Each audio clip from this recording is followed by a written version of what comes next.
Assalamualaikum warahmatullahi wabarakatuh. Perkenalkan, nama saya Nur Azrawiyah Amin dengan NIM H12116512 akan melakukan presentasi seminar statistika 1 dengan judul Peramalan jumlah penumpang pesawat menggunakan metode time invariant fuzzy. Adapun nama pembimbing saya, nama pembimbing utama yaitu Dr. Georgina Mariati Nungki, MSI. Nama pembimbing pertama Dr. Lapoje Talangko, MSI. Dan nama penguji saya yang pertama Andi Kresnajaya, SSI, MSI. Nama penguji kedua yaitu Siti Sahriman, SSI, MSI. Yang pertama yang akan kita bahas mengenai materi pendahuluan yang terdiri dari latar belakang, rumusan masalah, tujuan penelitian, batasan masalah, dan manfaat penelitian. Kita melangkah pada latar belakang penelitian. Yang pertama yang akan kita bahas mengenai Bandara Sultan Hasanuddin.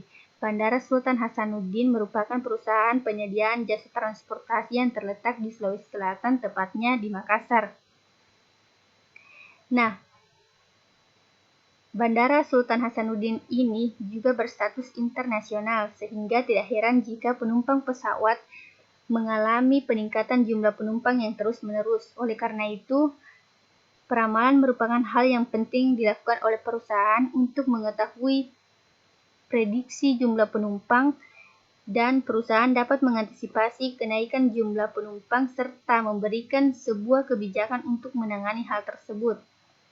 Selanjutnya, pengertian dari runtun waktu. Runtun waktu adalah rangkaian data yang berupa nilai pengamatan yang diukur selama kurun waktu tertentu berdasarkan waktu dengan interval yang uniform sama. Selanjutnya, kelebihan dari fuzzy runtun waktu, yaitu proses perhitungannya tidak membutuhkan sistem yang rumit seperti pada algoritma genetika dan jaringan syaraf, sehingga tentunya lebih mudah dikembangkan. Selain itu, metode ini dapat menyelesaikan masalah peramalan yang data historisnya bernilai berupa nilai-nilai linguistik. Selanjutnya, apa itu time invariant fuzzy? Time invariant fuzzy merupakan suatu metode peramalan yang relasinya tidak bergantung pada waktu T, dengan memanfaatkan himpunan fuzzy sebagai data historisnya. Peramalan dengan menggunakan metode ini sangat efektif untuk suatu peramalan, karena metode ini dapat memperkecil nilai error dengan cara memperbanyak himpunan fuzzy-nya. Pada penelitian ini terdapat dua rumusan masalah. Yang pertama, bagaimana meramalkan jumlah penumpang pesawat. Yang kedua, bagaimana keakuratan atau hasil peramalan. Pada penelitian ini terdapat dua tujuan penelitian. Yang pertama, mendapatkan ramalan jumlah penumpang pesawat. Yang kedua, mendapatkan keakuratan atau hasil peramalan. Adapun batasan masalahnya, penelitian ini menggunakan data jumlah penumpang pesawat di Bandara Internasional Sultan Hasanuddin pada tahun 2011 hingga tahun 2019. Metode yang digunakan adalah time invariant fuzzy. Adapun manfaat pada penelitian ini terdapat dua, yaitu memberikan pengetahuan tentang peramalan menggunakan time invariant fuzzy dan memberikan gambaran kepada instansi terkait jumlah penumpang pesawat di periode yang akan datang agar instansi lebih siap dalam mengantisipasi jika sewaktu-waktu terjadi lonjakan penumpang atau penurunan penumpang pesawat di periode yang akan datang. Selanjutnya kita melangkah pada bab 2, yaitu tinjauan pustaka. Yang pertama yang akan kita bahas yaitu pengertian peramalan. Yang pertama menurut Kamus Besar Bahasa Indonesia, yang kedua menurut Buffa DKK pada tahun 1996, yang ketiga Makridasik DKK tahun 1999, yang adapun pengertian lainnya. Nah, jenis-jenis peramalan ada dua, yaitu peramalan kualitatif dan peramalan kuantitatif. Peramalan kualitatif adalah peramalan yang didasarkan atas pendapat suatu pihak yang datanya tidak dapat direpresentasikan secara tegas menjadi suatu angka. Sedangkan kuantitatif adalah peramalan yang didasarkan atas data kuantitatif masa lalu dan dapat dibuat dalam bentuk angka yang biasa kita sebut sebagai runtun waktu. Jangka waktu peramalan. Jangka waktu peramalan ada 3. Yang pertama, jangka pendek. Yang kedua, jangka menengah. Yang ketiga, jangka panjang. Selanjutnya kita melangkah pada jenis-jenis pola data. Yang pertama, pola horizontal. Pola data ini terjadi bila mana data berfluktuasi di sekitar nilai rata-rata yang konstan. Yang kedua, pola data trend. Pola data ini terjadi bila mana terdapat kenaikan atau penurunan sekuler jangka panjang dalam data. Yang ketiga, pola musiman. Pola data ini terjadi bila mana suatu deret dipengaruhi oleh faktor musiman. Yang keempat, pola siklis. Pola siklis terjadi bila mana datanya dipengaruhi oleh fluktuasi ekonomi jangka panjang seperti berhubungan dengan siklus bisnis. Nah, apa itu analisis deret waktu? Analisis deret waktu adalah data yang disusun berdasarkan urutan waktu atau data yang dikumpulkan dari waktu ke waktu. Selanjutnya, himpunan fazi. Pada logika fazi, terdapat dua tingkat nilai. Yang pertama, 1 dan yang kedua 0. Nah, 1 berarti bahwa suatu item menjadi anggota dalam suatu himpunan. Yang kedua, 0 berarti bahwa suatu item tidak terjadi anggota dalam suatu himpunan. Selanjutnya, logika fazi. Terdapat dua pengertian dari Flusius pada tahun 2008 dan Synaptic pada 2006. Variabel linguistik adalah variabel yang berupa kata atau kalimat. Nah, apa itu fazi runtun waktu? Fazi runtun waktu merupakan metode peramalan data yang menggunakan konsep fazi set sebagai dasar perhitungannya. Nah, pada runtun waktu time invariant fazi mempunyai dua aspek khusus. Yang pertama, menggunakan variasi data historisnya daripada karakteristik pendaftaran sebenarnya. Yang kedua, menghitung relasi dengan T-1 yang akan digunakan untuk peramalan masa depan. Adapun langkah-langkah runtun waktu time invariant fazi, yang pertama, menentukan himpunan semesta. Yang kedua, mempartisi himpunan semesta menjadi panjang interval yang sama. Yang ketiga, mendefinisikan himpunan fazi. Yang keempat, memfazifikasi variasi dari data historis peramalan.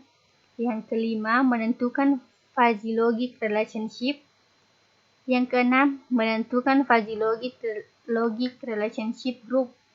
Yang ketujuh, menyatakan grup relasi fuzzy logic berdasarkan variasinya. Yang kedelapan, melakukan proses defusifikasi. Nah, untuk menentukan himpunan semesta, maka digunakan rumus himpunan semesta sama dengan nilai variasi terkecil dalam data dikurang bilangan positif sebarang, lalu nilai variasi terbesar dalam data ditambah nilai positif sebarang. Nah, selanjutnya, mempartisi himpunan semesta menjadi panjang interval yang sama. Untuk mengetahui banyaknya interval, maka digunakan rumus Targes, yaitu banyak interval sama dengan 1 ditambah 3,3 log n. Nah, n merupakan jumlah observasi. Selanjutnya, menentukan panjang interval dengan menggunakan rumus panjang interval sama dengan data terbesar dikurang data terkecil dibagi jumlah interval, sehingga membentuk nilai linguistik untuk merepresentasikan suatu himpunan fazi pada interval yang terbentuk. Nah, U sama dengan atau himpunan semesta sama dengan besarnya jarak pada U. Nah, untuk I itu bernilai 1, 2, hingga N. Selanjutnya, mendefinisikan himpunan fazi AI. Bisa kita lihat pada slide.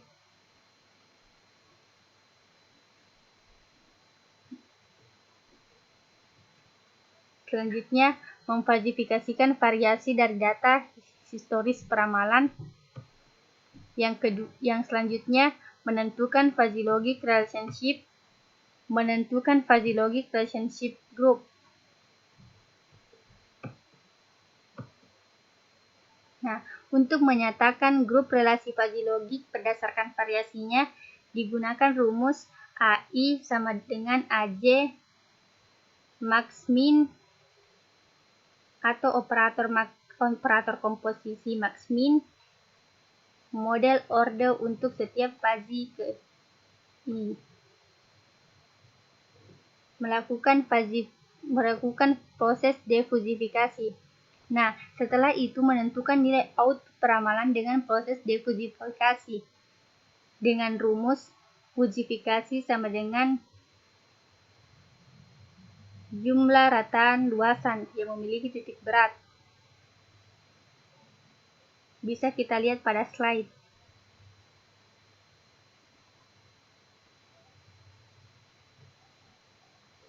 Nah,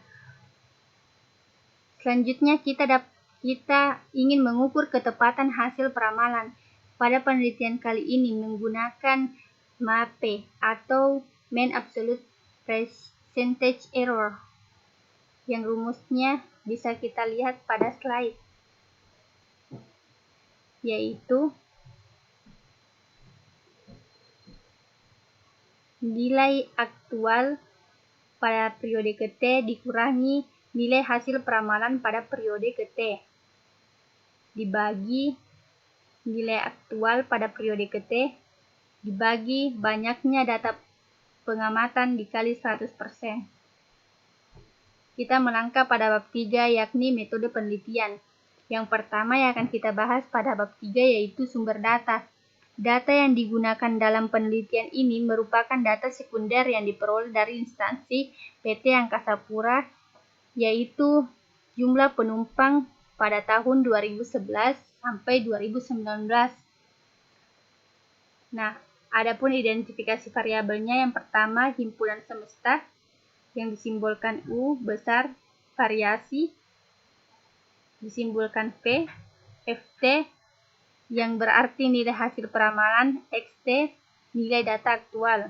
Adapun diagram alirnya, yang pertama kita melihat data penumpang pesawat, selanjutnya kita lakukan variasi data, selanjutnya menghitung himpunan semesta, lalu melakukan falsifikasi variasi, selanjutnya FLR dan FLGR, yaitu Fuzzy Logic Relationship, FLGR, Fuzzy Logic Relationship Group. Selanjutnya melakukan defusifikasi dan prediksi. Lalu kita menghitung nilai errornya menggunakan MAPE. Lalu kita memprediksi nilai MAPE-nya. Dan yang terakhir, setelah mengetahui nilai errornya,